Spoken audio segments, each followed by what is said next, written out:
विभीषण जी हनुमान जी को कहते हैं, अब मोहे भाव भरोसा हनुमंता, बिन हरि कृपा मिले नहीं संता। भगवान की कृपा होती है तभी ऐसा अवसर मिलता है, और उसमें भी तत्वज्ञ महापुरुष के मुख से सत्संग सुनने को मिले। तीर्थों में जाने से भी उतना लाभ नहीं होता है जितना लाभ तत्वज्ञ महापुरुष के वचनों को सुनने से होता है। और उनके वचन सुनने के लिए भगवान कृष्ण गीता में कहते हैं, 18वां अध्याय 71वां श्लोक भगवत गीता, भगवान कहते हैं, श्रद्धावान अनुसूयश्च शृणुयादपि यो नरः सो अपि मुक्तः शुभान लोकान प्राप्नुयात पुण्य कर्मणाम। अर्थात अर्जुन, श्रद्धावान होकर जो सुनता है, दोष दृष्टि से रहित होकर जो सुनता है, वो शरीर छूटने पर पुण्यवान के शुभ लोकों में जाता है। अब आप देखो, भगवान कृष्ण ये वचन कह रहे, गीता जी में आप पढ़िए, पुण्यवान के शुभ लोकों में जाता है। केवल श्रद्धावान होकर सुने, दोष दृष्टि से रहित होकर सुने, तो उसको कितना लाभ होता है। श्रवण मात्र से परीक्षित राजा का कल्याण हो गया, ये भागवत साक्षी है। 7 दिन तक तत्वज्ञ महापुरुष सुखदेव जी के मुख से परीक्षित राजा ने सत्संग सुना। 7वें दिन उनको भगवत तत्व की अनुभूति हो गई। इस श्रवण की कैसी महिमा है। गोपियां भागवत के गोपी गीत में कहती है भगवान कृष्ण को, भागवत में 5 गीत हैं गोपियों के, जिसमें एक वेणु गीत के नाम से प्रसिद्ध, एक भ्रमर गीत, गोपी गीत, युगल गीत, प्रणय गीत, ये 5 गीत भागवत में। उसमें गोपी गीत में गोपियां कहती है, तव कथामृतम तप्त जीवनम कवि भीड़ितम कलमशापहम श्रवण मंगलम। हे प्रभु, आपकी कथा सुनने मात्र से मंगल होता है, श्रवण मंगलम, कलमश दूर होते हैं। तो क्यों ना ऐसे सत्संग के प्रति आदर बुद्धि पुण्य आत्माओं की होगी, अवश्य होगी। अब देखो, प्रातःकाल की वायु बहुत अच्छी होती है। उस समय वायुमंडल में, वातावरण में ओजोन का प्रमाण अधिक होता है, परंतु वो हवा हम लेंगे तभी तो फायदा होगा ना। सोते रहेंगे उस समय तो फायदा कैसे होगा। बढ़िया व्यंजन तैयार हो, एक से एक वैरायटियां स्वादिष्ट खाने की तैयार हो, परंतु पेट ही खराब होगा तो। संगीत बढ़िया बज रहा है, समझो, कल्पना करो, परंतु कान की झिल्ली खराब होगी तो कैसे सुनाई देगा। दृश्य बढ़िया हो पर आंख की ज्योति खराब हो तो कैसे दृश्य दिखेगा। इसलिए पात्रता विकसित करने की जरूरत है। ऐसे ही कोई व्यक्ति ऑफिसर नहीं बन जाता, ऐसे ही कोई व्यक्ति बड़ा अधिकारी नहीं बन जाता, उसने कुछ पात्रता विकसित की है। पेड़ ऐसे ही बड़ा नहीं हो जाता, वो जमीन से जुड़ा रहा है, मिट्टी में मिला है बीज, और फिर पौधा होने के बाद जमीन से जुड़ा रहा। नदी सागर तक कैसे पहुंची कि नदी 2 किनारों को छूकर बहती रही, इधर उधर नहीं गई। ऐसे ही व्यक्ति अपने जीवन में पात्रता विकसित करे, चिंतन की दृष्टि से सुसंस्कृत बन जाए और व्यवहार की दृष्टि से सज्जन बने। पात्रता विकसित होगी, चिंतन की दृष्टि से सुसंस्कृत। मन की पतित वृत्ति, देखो कलयुग है, फिल्म जगत का दूषित प्रभाव है, विदेशी चैनलों का दूषित प्रभाव है, तो कभी व्यक्ति के मन में कोई बुरे विचार आ जाएं, संभव है आ जाए, परंतु वो पतित वृत्ति सदा बनी रहे, ये बुरा है। इसीलिए अपने जीवन में खास जरूरत है। अपने आप को सुसंस्कारी बनाने के लिए हम बहुत कुछ कर सकते हैं। देखो, सांप होता है ना, सांप किसी को काटे तो आदमी मर सकता है, जहरीला सांप काटे तो आदमी मर सकता है, परंतु ऐसे सांप को मदारी पाल लेता है ना। कहां तो सांप काटे और आदमी मर जाए, और ऐसे जहरी सांप को मदारी पाल लेता है और उसके द्वारा खेल दिखाकर पैसे कमा लेता है, अपना और बच्चों का गुजारा कर लेता है। सांप काटे तो आदमी मर जाए, ऐसा सांप। बंदर, रीछ, शेर, चीते, ये शेर, चीते, रीछ हिंसक प्राणी है, परंतु सर्कस में अगर कभी देखा हो तो उनको भी वहां के सर्कस के खेल दिखाने वाले लोग अपने इशारों पर नचाते हैं, उठ बैठ करा देते हैं, अब ऐसा करो, अब ऐसा करो, अब ऐसा करो। शेर, चीते और रीछ जैसे हिंसक प्राणियों को सर्कस दिखाने वाले अपने वश में कर लेते हैं, तो क्या इंसान अपने मन को वश नहीं कर सकता? जहरी सांप को मदारी वश में कर सकता है, तो क्या इंसान नहीं कर सकता? अपने मन को कर सकता है, पर कैसे? कि एक बढ़िया उपाय है कि अपने जीवन में भगवान के नाम को खूब महत्व दे। विद्यार्थी हैं तो अभी से महत्व दे। एक आदमी, एक लड़का अपने दोस्त को कह रहा था कि मेरी प्राइम मिनिस्टर से पहचान है। बोले तेरी और पीएम से पहचान? बोले हाँ। कैसे? बोले आधी पहचान है, पूरी नहीं है। पीएम से और आधी पहचान, बात समझ में नहीं आती। कैसे? बोले पीएम से मेरी आधी पहचान है, उसका मतलब कि मैं तो उनको जानता हूं पर वो मेरे को नहीं जानते, ये मेरी पहचान है। अब देखो, ये पीएम को पहचानता है, पीएम इसको नहीं पहचानता, तो ये मित्रता है कोई? ये पहचान है? पहचान तो जीव की ईश्वर के साथ है। ईश्वर स्वयं कहते हैं ममई वांशो जीवलोक, ये सच्ची पहचान है। तो हम उस अपनी पहचान को याद करें जो हमको पहचानते हैं। जो हमको पहचानता नहीं, उसकी याद क्यों, उसका चिंतन क्यों? आप एक बात बताएं, कृपा करके मैं आपके चरणों में प्रार्थना करता हुआ एक प्रश्न पूछता हूं कि प्लास्टिक के फूलों से सुगंध आ सकती है क्या? नहीं आएगी, संभव ही नहीं है। क्या कोई आदमी सांप को तकिए की जगह पर रखकर चैन की नींद सो सकता है क्या? आप बताओ। नहीं सो सकता। क्या गत्ते की नाव बनाकर उसमें बैठकर कोई नदी पार कर सकता है क्या? नहीं कर सकता। सल्फास की गोली खाकर कोई आदमी स्वाद का मजा ले सकता है क्या? अरे मौत की सजा आ जाएगी, सजा। ऐसे ही दुनिया के भोग हैं। बबूल के पेड़ पर कोई हाथ डाले कि मेरे को आम खाने को मिल जाए, तो बताओ बहनों, मिलेगा क्या? बबूल के पेड़ पर आम मिलेगा? नहीं मिलेगा। ऐसे ही दुनियावी भोगों से व्यक्ति को सुख नहीं मिल सकता। सुख तो उससे मिलता है जो स्वयं सुख स्वरूप है। तो भगवान सुख स्वरूप है। ऐसे भगवान का नाम अपने जीवन में सतत जप हो। परंतु वो भगवान का नाम अगर गुरु के मुख से मिल जाए दीक्षा के रूप में, तब तो उसकी विशेष महिमा होती है।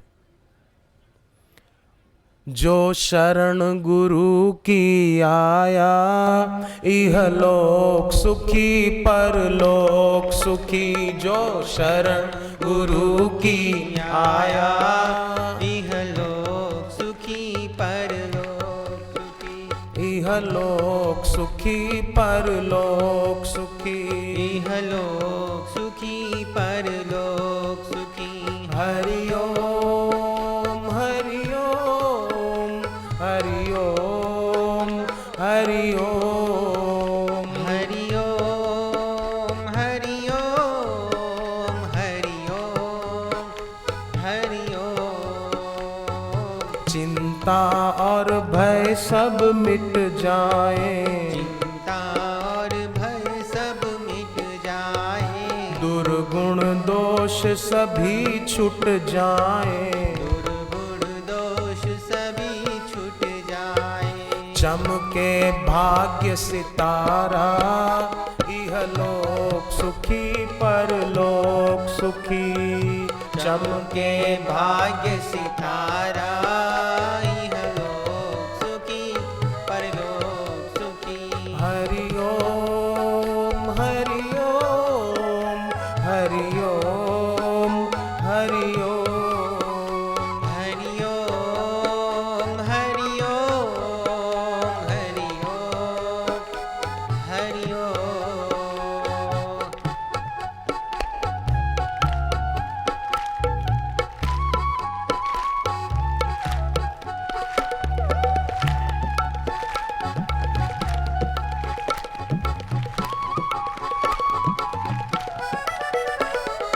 गुरु शरण ही है सुखकारी, गुरु शरण ही है सुखकारी। गुरु सम है न कोई हितकारी। गुरु सम है न कोई हितकारी। मन में जो इन्हें बिठाया, इहलोक सुखी परलोक सुखी।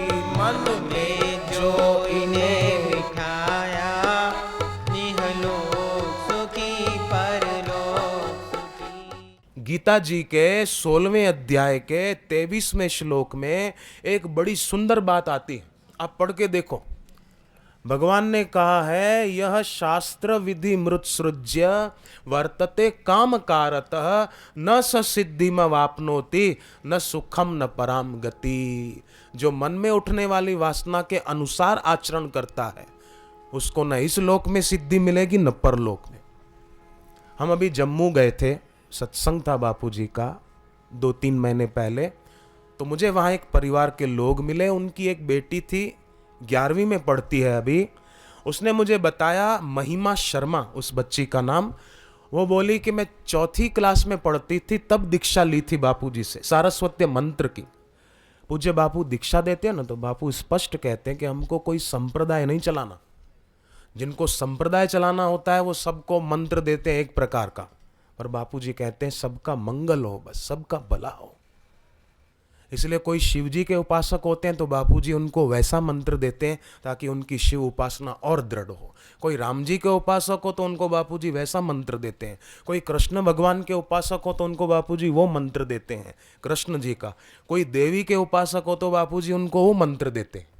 और विद्यार्थी हैं, पढ़ते हैं स्कूल कॉलेज में, तो उनको गुरुदेव सारस्वत्य मंत्र देते हैं, जिससे विद्यार्थी विद्या के क्षेत्र में सफलता पाए। विद्यार्थी कहते ही उसे हैं कि जो विद्या रूपी अर्थ को पाने के लिए सदैव तैयार रहे, उसका नाम विद्यार्थी। बाकी अंताक्षरी खेले, फिल्मों के गीत गाए, वो विद्यार्थी हैं। राम कहो राम, वो विद्यार्थी नहीं, वो कोई और है, वो प्रपंचार्थी है, विद्यार्थी नहीं है। प्रपंच में रुचि है नहीं, विद्यार्थी अपनी मनमानी छोड़े बस। तो वो महिमा शर्मा नाम की कन्या ने बताया, मैं 4थी क्लास में थी तब मैंने सारस्वत्य मंत्र लिया था। 4थी से लेकर अब तक फर्स्ट आती हूँ हर साल। और इस बार तो बोले 10वीं की बोर्ड की जो परीक्षा दी तो मेरा रिजल्ट आया, अखबारों में छपा, 17 मई की अखबार जम्मू के तरफ। पूरे राज्य में वो कन्या बोर्ड की परीक्षा में फर्स्ट आई, 10वीं की बोर्ड में प्रथम, पूरे जम्मू कश्मीर राज्य में। तो देखो, प्रकृति ने बीजों की व्यवस्था की है, फूलों के बीज, वृक्षों के, प्रकृति ने बीजों की व्यवस्था की है, परंतु माली मेहनत करता है और बीज में छिपे हुए फूल और फल को प्रकट कर देता है। ऐसे ही ईश्वर ने हमको ये मनुष्य शरीर दिया है, पर हम अगर चाहें तो जप, ध्यान, साधना, प्राणायाम आदि करके अपनी महिमा में जाग सकते हैं। पर आजकल कई लोग ऐसे होते हैं बेचारे भोले भाले, जैसे एक मछुआरा था, वो मछलियां बेचता था। एक दिन दोपहर को मछलियां बेचकर आ रहा था, रास्ते में चक्कर आए और गिर पड़ा। सामने एक इत्र बेचने वाले की दुकान थी, वो इत्र की शीशी लेकर आया और रुई में डालकर उसको सूंघाने लगा, तो वो और तड़पने लग गया। तब इत्र बेचने वाले ने सोचा कि क्या करूं, क्या उपाय आजमाऊं इसको होश में लाने के लिए। इतने में उस मछुआरे का दोस्त मछुआरा पीछे रह गया था, वो आया, उसने सबको परे हटाया और उसके पास एक गंदा कपड़ा था जिसमें वो मछलियां रखकर बेचने जाता था। वो पानी में डाला, निचोया और वो पानी उसको बिठा के पिला दिया और वही गंदा कपड़ा उसके नाक पर रख दिया। होश में आ गया, खड़ा हो गया और इसको कहने लगा, शाबाश तूने मेरी जान बचाई मित्र, नहीं तो ये तो न जाने कौन सी बदबू वाली शीशी मेरे को सूंघा रहा था। अच्छा हुआ तू आ गया, मेरी जान बचा दी। अब आप बताइए, क्या वो बदबू वाली शीशी थी? वो तो सुगंधी इत्र की शीशी थी, पर उसको आदत पड़ गई थी, बदबू ही खुशबू लगती थी।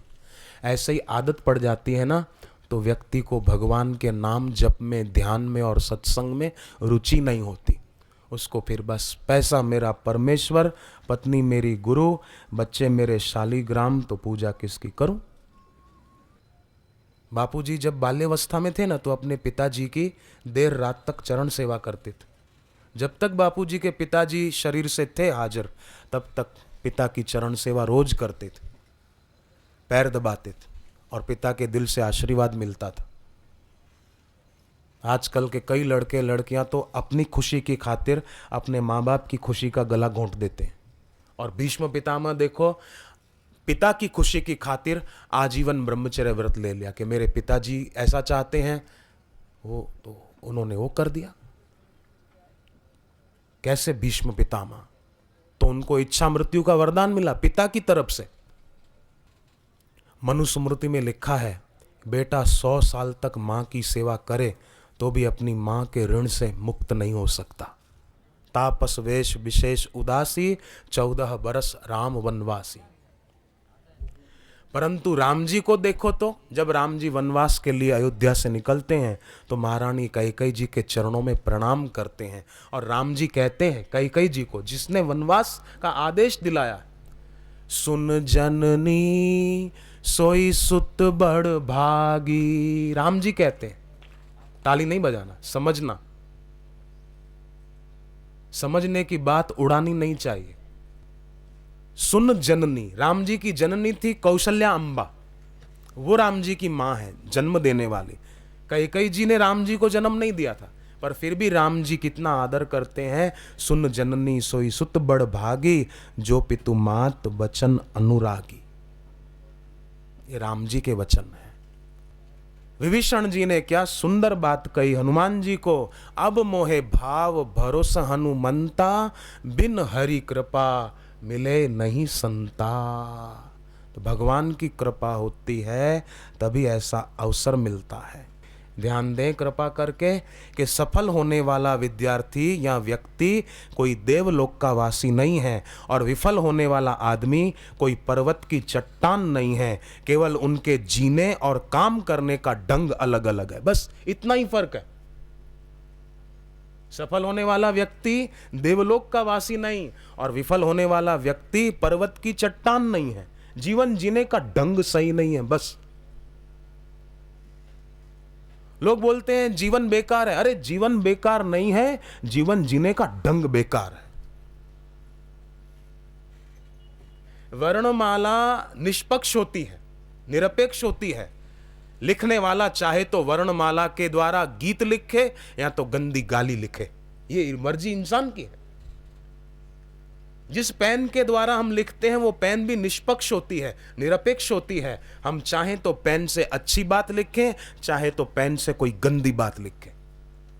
जिस कागज पर हम लिखते हैं वो कागज भी निष्पक्ष होता है, निरपेक्ष होता है। लिखने वाला चाहे तो उस कागज पे अच्छी बात लिखे, चाहे तो बुरी बात लिखे, मर्जी लिखने वाले की। बोर्ड पर चित्र बनाना है, चाहो तो कमल के फूल का चित्र बनाओ, चाहे तो कीचड़ का चित्र बनाओ, मर्जी बनाने वाले की है। बनाना नहीं आता होगा तो कलर भी खराब कर देगा, बोर्ड भी खराब कर देगा और बोले कि सही नहीं हुआ। ऐसे ही जीवन जीने का ढंग जिसको नहीं आता वो अपना जीवन व्यर्थ गंवा देता है और अंतकाल में खाली हाथ दुनिया से चला जाता है। इसीलिए सावधान रहना है, अपना जीवन सफल कैसे हो। अपने जीवन में भगवान नाम को और सत्संग को महत्व कैसे दिया जाए। केवल पुस्तकीय ज्ञान में ही उलझे रहना ये बुद्धिमानी नहीं है। क्षण भंगुर में उलझे रहना ये अपने को गंवाना है। परंतु शाश्वत के लिए कदम आगे बढ़ाना। रोज सुबह जल्दी उठकर थोड़ी देर ध्यान करना, थोड़ी देर जप करना, थोड़ी देर मौन रखना, इससे कितना लाभ हो सकता है हमको, आप सोचो जरा। जैसे घर में रहते हैं लोग, तो घर में रहने वालों को घर की सफाई भी करनी होती है और घर की सजावट भी करनी होती है। ठीक कह रहा हूं ना बहनों? में सफाई भी करनी है और सजावट भी करनी है। उसी प्रकार जीवन के आंगन में जो वासनाओं की धूल जम जाती है, उसकी सफाई भी करनी है और सद्गुणों से जीवन का श्रृंगार भी करना है। अपना जीवन उन्नत बनाना है। स्वामी विवेकानंद थे, वो विदेश गए जब, तो एक पत्रकार ने उनसे पूछा कि आपने अपने सिर पर पगड़ी क्यों पहनी है? बोले ये हमारे भारत देश की संस्कृति का निशान है पगड़ी। अच्छा, तो फिर आपने पैरों में बूट अमेरिका के क्यों पहने हैं? विवेकानंद ने कहा कि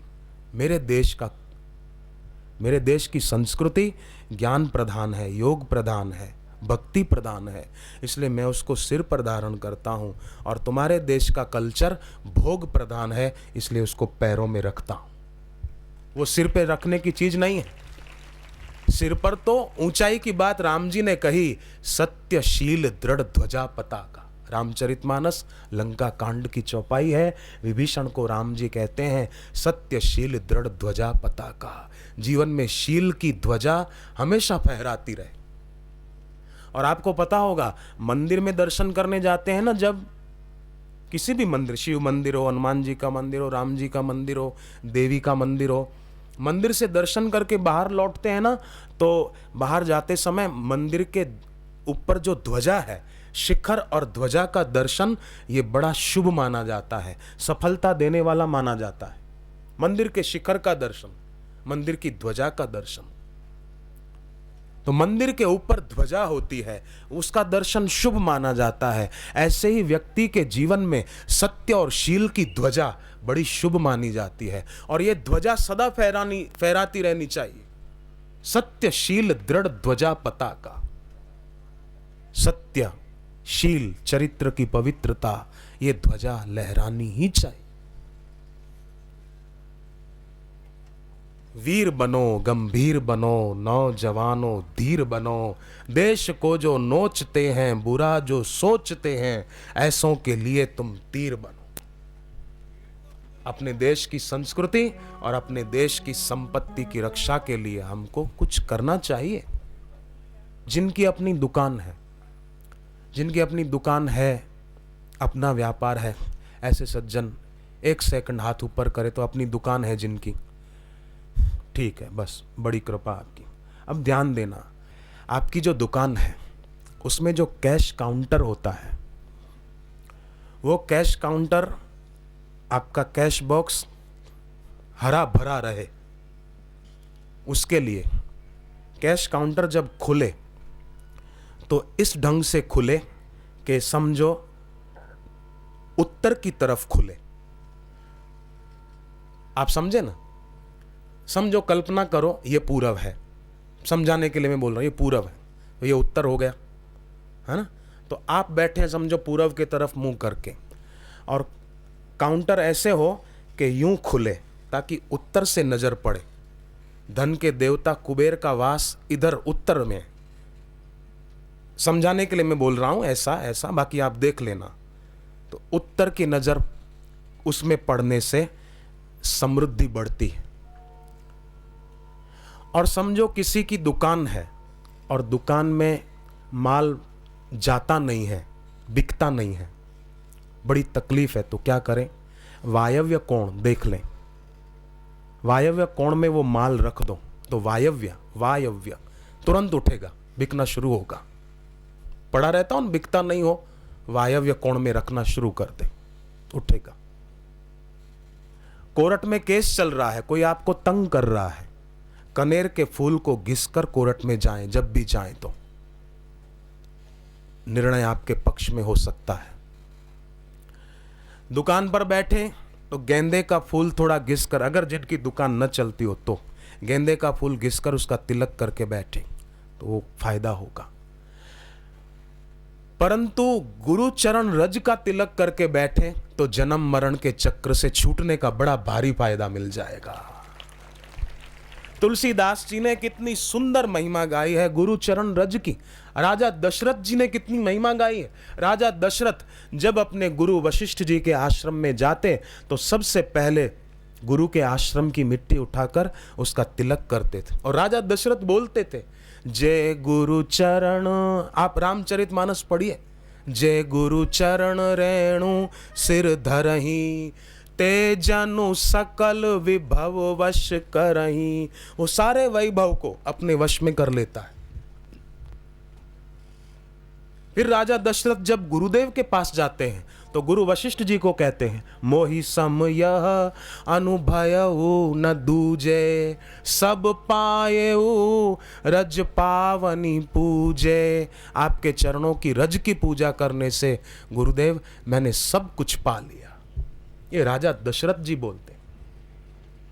भगवान राम के पिताजी, सब पाएउ, आपके चरणों की रज की पूजा करने से।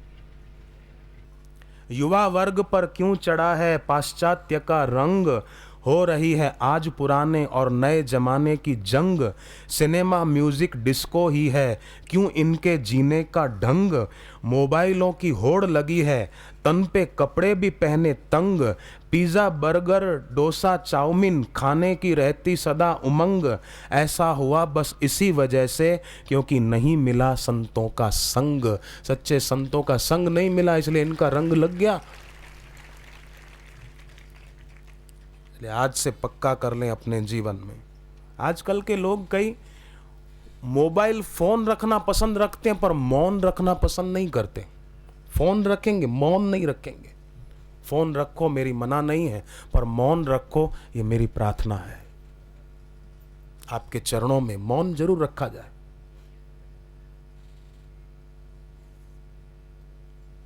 मौन एक ऐसा पुल है, एक ऐसा सेतु है जिसके द्वारा व्यक्ति ईश्वर तक पहुंच सकता है। और सतत बोलते ही रहना फालतू बातें, यह तो ऐसा है कि जिसके द्वारा व्यक्ति दूसरों तक पहुंचता है। बहिर्मुखता बढ़ती है, एकाग्रता बिखर जाती है। पुस्तकें जागृत देवता है, ईश्वर के राज्य में पहुंचने का विमान है। विमान सत्संग की पुस्तकें, सत्संग की पुस्तकों का सम्मान स्वयं भगवान कृष्ण ने किया है। भीम और दुर्योधन के युद्ध के समय भीम के हाथ में पुस्तक दे दी कि हमारे बड़े भाई तो ये हैं। दुर्योधन ने कहा तो बड़े भाई ये हैं तो युधिष्ठिर इनको प्रणाम करके दिखाएं। श्री कृष्ण ने युधिष्ठिर को कहा कि आप ऐसा न सोचना कि भीम को प्रणाम कर रहे हैं, आप तो ये सोचना कि मैं सत्संग की पुस्तक को प्रणाम कर रहा हूँ। और युधिष्ठिर झुक गए सत्संग की पुस्तक के आगे। दुर्योधन को लगा भीम के आगे झुके हैं और युद्ध हुआ, दुर्योधन मारा गया। सत्संग की पुस्तकों का आदर श्री कृष्ण भगवान करते हैं तो हमको तो करना ही चाहिए।